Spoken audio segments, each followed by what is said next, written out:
Damagundam navy radar కేంద్రం పనులకు దగ్గరుండి చేయిస్తాం. దేశ రక్షణ అందరి బాధ్యత. నేవీ రేడార్ కేంద్రంపై వివాదం సరికాదు, దేశంలో రెండోది, తెలంగాణకు గర్వకారణం. రాష్ట్ర ప్రభుత్వం సంపూర్ణ మద్దతు ఇస్తుంది, ప్రజలకు ఎలాంటి నష్టము హాని ఉండవు. గత ప్రభుత్వంలోనే భూ బదలాయింపులు, నిధులు, రేడార్ కేంద్రం శంకుస్థాపనలో సీఎం రేవంత్ రెడ్డి.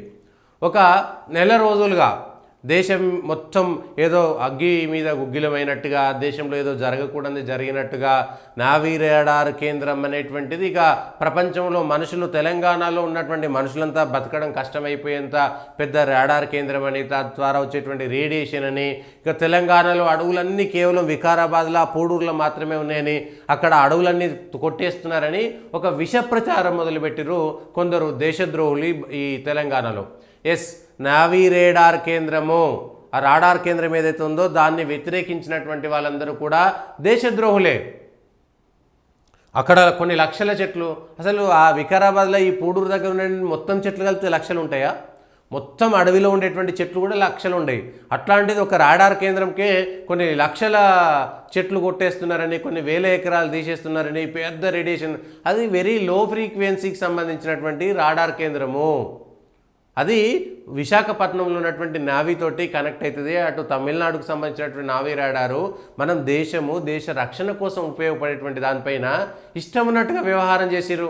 దానికోసం వాళ్ళెవరో పోయి వీళ్ళెవరో పోయి, అక్కడ వెరైటీగా ఏంటంటే పోయినటువంటి వాళ్ళందరూ కూడా హిందూ దేవాలయాలను వ్యతిరేకించేటువంటి వాళ్ళు అక్కడ పోయి, అక్కడ దేవుని గుడి ఉంది, శంకరుని గుడి ఉంది, రామలింగేశ్వర స్వామి టెంపుల్ ఉన్నది, ఆ దేవాలయం కూడా పోతుందని హిందువులను రెచ్చగొట్టేటువంటి ప్రయత్నం చేసిరు.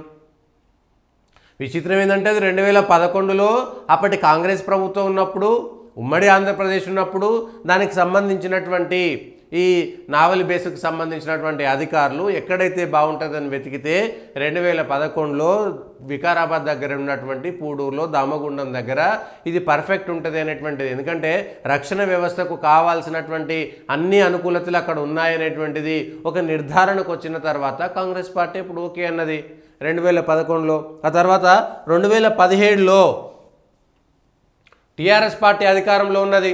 టీఆర్ఎస్ ఫారెస్ట్ కన్జర్వేషను ఈ యాక్ట్ దాని ప్రకారము, in this letter first read above the principal chief conservator of forest AP Hyderabad has furnished a proposal of diversion of 2900 ఎకరాలు, 1187 హెక్టార్లవి 2900 ఎకరాలు forest land in Damagundam RF of Hyderabad division for setting of VLF station naval base at Pudur village and mandal Rangareddy district. In this letter to above the proposal of para above was forwarded to Government of India, Minister of Environment. In this letter, third read above the Minister of Environment, Forest of GOA has granted the principal stage 1 approval. In this letter 5, the above Government of Telangana have sent the report of the complaints on the conditions stipulated by Government of India as submitted by the Principal Chief Conservator of Forest, Telangana State, Hyderabad. In their letter 6th read above, the central government has granted the final approval of the proposal in para 1. In this compensatory afforestation CA will be raised over 1174 hectares, that is 2348 of degraded forest land, and 1174 into 1000 number of plant 1,17,400 number of plant will be planted within 3 years from the issue of the ఇది 11,74,000 చెట్లను నాటుతారు అనేటువంటి విషయాన్ని వీళ్ళే. దీనికి సంబంధించి compensatory afforestation CA will be raised over 1174 హెక్టార్లలో, మొత్తం 1174 హెక్టార్లలో 11,74,000 చెట్లను పెంచుతారు ఆల్రెడీ అనేటువంటి విషయము ఇక్కడ చాలా స్పష్టంగా చెప్పింది. ఇది 2017 డేట్ 19/12/2017. అప్పుడు బీఆర్ఎస్ గవర్నమెంట్ అధికారంలో ఉన్నది. అధికారంలో ఉన్నటువంటి వాళ్ళు ఒప్పుకున్నారు, చేసిర్రు. వాళ్ళ ప్రపోజల్, వీళ్ళ ప్రపోజల్ ఢిల్లీకి ఇక్కడికి మొత్తము లెటర్లు నడిచినాయి. Final stage 2 approval of diversion of 1174 hectares 2,900 acres of forest land in Damagundam RF of Hyderabad division for setting VLF station naval base at Poodur village and Mandal Rangareddy district in favor of headquarters Eastern Naval Command Visakhapatnam in Andhra Pradesh under section 2 of Forest Conservation Act 1980 subject to fulfillment of the following conditions. ఈ కండిషన్లను ఒప్పుకొని ఈ 2900 ఎకరాలకు సంబంధించి forest భూమిని ఇటు conversation చేసేటట్టుగా ఒప్పందమైందని, అందులో the user agency shall pay the additional amount of NPV of so determined as per the final decision of honourable supreme court of the India state government shall ensure that the user agency would leave. ఇవన్నీ కూడా అన్ని ఒప్పందాలు పెట్టుకొని ఈ GO 2017లో విడుదల చేస్తే ఇప్పుడు ఆ బీఆర్ఎస్ నుండేటువంటి కొందరు నాయకులు ఇదేదో పెద్దగా పడిపోయిందని, అరే మీరు అధికారంలో ఉన్నప్పుడే ఈ భూ బదలాయింపుకు సంబంధించినటువంటి విషయం పైన జీవో వచ్చింది కదా, మీరు విడుదల చేసినటువంటి జీవోనే కదా ఇది. బీఆర్ఎస్ అధికారం ఉన్నప్పుడు జీవో అంతకుముందు 2011లో దీన్ని ప్రపోజల్కి సంబంధించి ఉమ్మడి ఆంధ్రప్రదేశ్కి సంబంధించినటువంటి ప్రభుత్వం ప్రపోజల్ పెట్టింది. పైనకి కిందకి ఢిల్లీకి తెలంగాణకి మొత్తం లెటర్లు రాసిన తర్వాత మొత్తం పరిశీలించిన తర్వాతనే ఫారెస్ట్ ల్యాండ్ అటవీ భూమిని భూ బదలాయింపు చేస్తూ నిర్ణయం తీసుకున్నటువంటిది ప్రభుత్వం. ఇప్పుడు దానికి మోక్షం లభించింది. పోనీ ఇదంతా దేనికోసం చేస్తున్నారు? ఏదో రోడ్ వేసి అభివృద్ధి పేరు మీద చేస్తున్నారా? ఇది నావల్ రాడార్ స్టేషను. దీని ద్వారా రక్షణ వ్యవస్థ బలోపేతమవుతుంది. దేశ రక్షణ కన్నా ఇంకేది ముఖ్యం కాదు కదా. ఇది దేశ రక్షణ వ్యవస్థకు సంబంధించినటువంటి అంశము. అయితే ప్రజలందరినీ తరలించేసిరా, అక్కడికి వెళ్ళి మొత్తం పూడూరుల జనాలను లేకుండా అందరినీ పంపించేసిరా. గగ్గోలు చేసినటువంటి వాళ్ళందరూ కూడా విదేశీ భావజాలం కలిగినటువంటి విదేశీ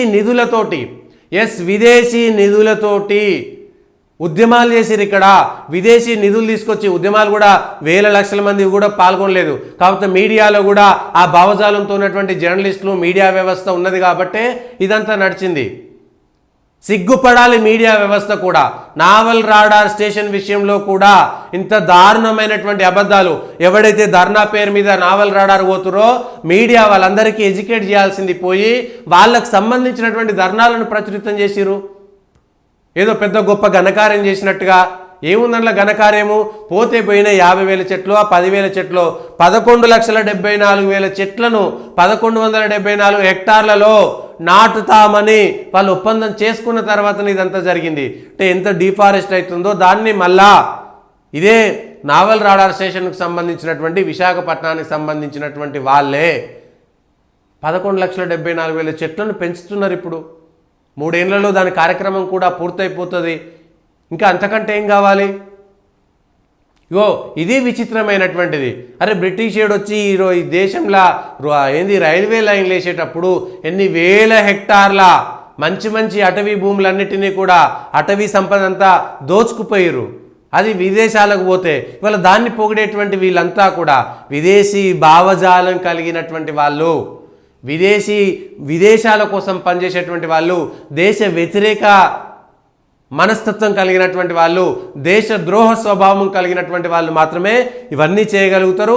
దయచేసి కేంద్ర ప్రభుత్వం ఇవాళ ఇందులో అన్ని త్రివిధ దళాలకు సంబంధించినటువంటి వాళ్ళందరికీ కూడా ఉపయోగపడుతుంది. ఇది రాడార్ అంటే కేవలం వాళ్ళకే కాదు, అందరికీ ఉపయోగపడుతుంది. ఇది ఎయిర్ బేస్కు ఉపయోగపడుతుంది, నావల్ బేస్కు ఉపయోగపడుతుంది, రాడార్ సిస్టమ్ ఉపయోగపడుతుంది, రియల్ టైం సంబంధించినటువంటి వాతావరణం వస్తుంది అక్కడికి.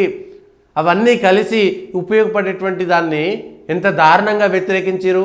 దీనిపైన కేంద్ర ప్రభుత్వం సీరియస్గా వాళ్ళందరికీ ఎక్కడెక్కడి నుంచి నిధులు ముట్టినాయి, ఎక్కడెక్కడి నుంచి డబ్బులు వచ్చినాయి, ఏ దేశం నుంచి వీళ్ళకి ఎన్జిఓల పేరు మీద ఇక్కడికి వచ్చినాయి, ఇవన్నిటిపైన విచారణ చేయండి. ఎవరైతే జర్నలిస్టుల పేరు మీద దీన్ని వ్యతిరేకంగా ప్రజలకు ఉపయోగపడి దేశానికి ఉపయోగపడేటువంటి రాడార్ వ్యవస్థ పైన వ్యతిరేకంగా వార్తలు రాసేటువంటి ప్రయత్నం చేసిరో, వాళ్ళను ప్రోత్సహించిరో, వాళ్ళ ఖాతాలో ఎక్కడి నుంచి డబ్బులు వచ్చినాయనేటువంటి అంశం పైన కూడా వాళ్ళు ఎవరెవరితో సంబంధాలు పెట్టుకున్నారో వాళ్ళ వెనుక ఉన్నటువంటి దానిపైన విచారణ చేయండి. నేషనల్ ఇన్వెస్టిగేషన్ ఏజెన్సీ ద్వారా విచారణ చేస్తేనే ఇదంతా ఉపయోగపడుతుంది. లేకపోతే దేశం నాశనమైన మాకెందుకు అనుకుంటే ప్రజలు తిరుగుబాటు చేయాలి. ప్రజలు తిరుగుబాటు చేయాల్సినటువంటి అవసరం ఉన్నది. ఎవడైతే దీన్ని వ్యతిరేకించడో వాడిని చిత్తుగా ఓడించాలి. రేపు పొద్దుగాల దేశం కంటే గొప్పదా మీ పార్టీ? దేశం కంటే గొప్పదా మీ ఉద్యమం? దేశమే నాశనం అయిపోతే తగలబడిపోతే ఇంకా చేసేది ఉన్నది. దేశ రక్షణ కోసం చేసేటువంటి అంశం కదా. ఎస్, అందులో కొంత ఇబ్బంది జరిగితే జరుగుండవచ్చు. ఎంత వెరీ లో ఫ్రీక్వెన్సీకి సంబంధించింది. ఒక సెల్ ఫోన్ టవర్ పెడితే ఎంత రేడియేషన్ వస్తుందో అంతకంటే తక్కువ రేడియేషన్ వచ్చేటువంటి అంశం. దీని వెనక ఉన్నటువంటి కుట్రలను